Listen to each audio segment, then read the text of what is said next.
The problem is when you get large cometary fragments, or asteroid for that matter, hitting an ice cap. The first thing is the ice cap is deep; it's up to 2 miles deep. No crater on the ground. There's no obvious crater. You might have some shock and impact structures, but there's no obvious deep crater on the ground, which would immediately say cosmic impact. What happens is that a transient crater is formed in the ice cap, and then it melts, and the debris blanket may get carried hundreds of miles away from where the impact occurred.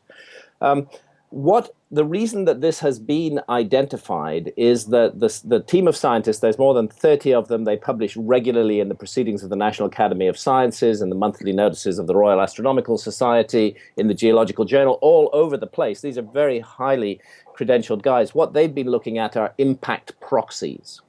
When you get a gigantic cosmic impact, there are certain very definite signs. One of them is melt glass, the kind of melt glass that you get from nuclear explosions.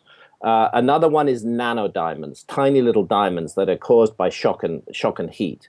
Carbon spherules.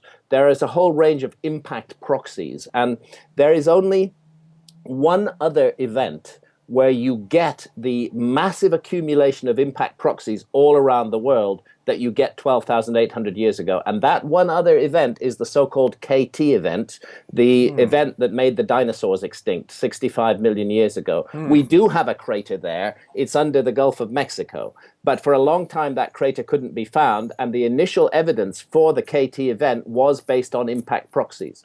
Interesting. The exact same how can I put it, crowd of impact proxies that you find distributed all around the world in a synchronous moment 65 million years ago, you find them again 12,800 years ago.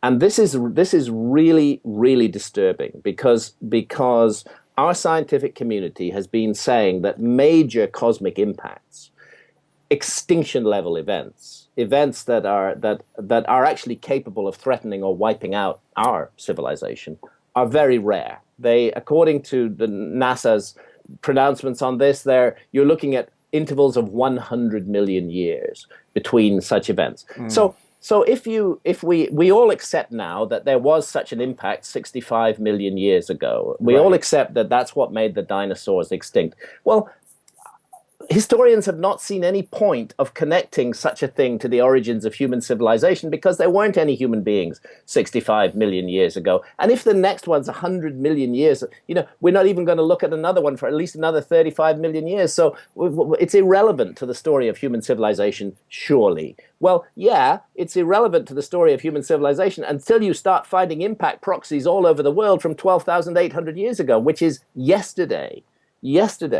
In our terms, yesterday in historic terms, the very backyard of history.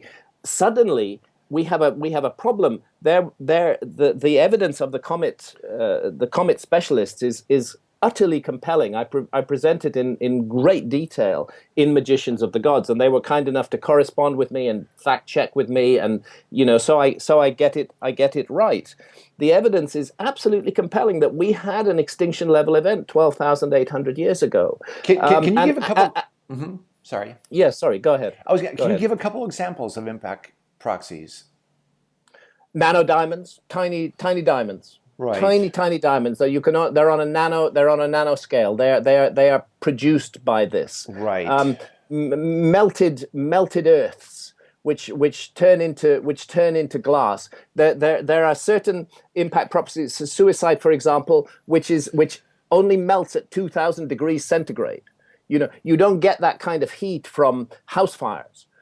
This is the heat of a gigantic cosmic impact, and as I say, it's the same proxies that you get from 65 million years ago. We have these two episodes in the Earth's history, and one of them, disturbingly, is extremely recently and has gone unnoticed until now.